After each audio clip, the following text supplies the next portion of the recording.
This is an incredibly weak, baseless, convoluted indictment, the shredding of our Constitution. We're witnessing this in real time. If this is allowed to stand, this is not your country anymore. This is taking us into third world banana republic territory. This indictment is the legal equivalent of the French guillotine, the reign of terror.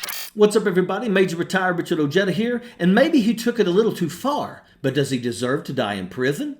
Jack Smith's indictment of Donald Trump on conspiracy charges has sent talking heads scrambling to explain away the truth in a way that will fire up undereducated viewers. This is the criminalization of disinformation. You have every right to think an election might be rigged. He was pushing it as far as he could, and maybe he pushed it a little too far.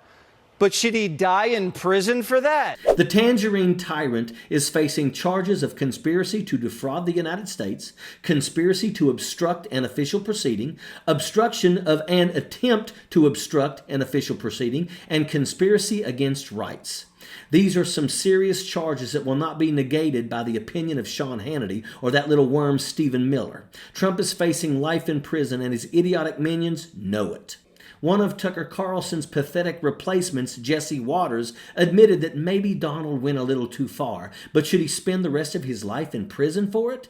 If you only listen to right-wing media, and if you still support Donald Trump, you prefer opinions over facts, and you're dumb as a damn stump. They are criminalizing anyone who resists DOJ on any level, on any policy matter whatsoever. Free speech will not survive if this indictment succeeds. We saw Jack Smith today. He was as nervous as anyone I've ever seen, and he has a good reason to, because he knows it's politically motivated and it's election interference at its finest. Of course, Donald Trump deserves to spend the rest of his life in prison.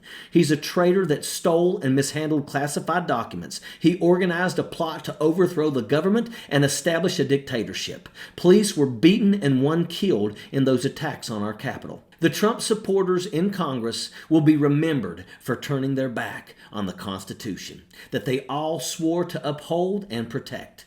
They will be remembered as enablers who went along with Donald Trump. Every last one of those MAGA morons that gave tours the day before the insurrection need to be indicted as well. To hell with what Sean Hannity thinks. No matter how hard these pathetic jackaloons try to deflect blame onto everyone else other than Donald Trump, he will likely lose his freedom, and they will just move on to other lies. Donald has done all of this to himself. He sold all of us out to make a profit. He danced to the tune, and now it's time to pay the piper. The truth is that his own party has been looking for a way to make Donald go away.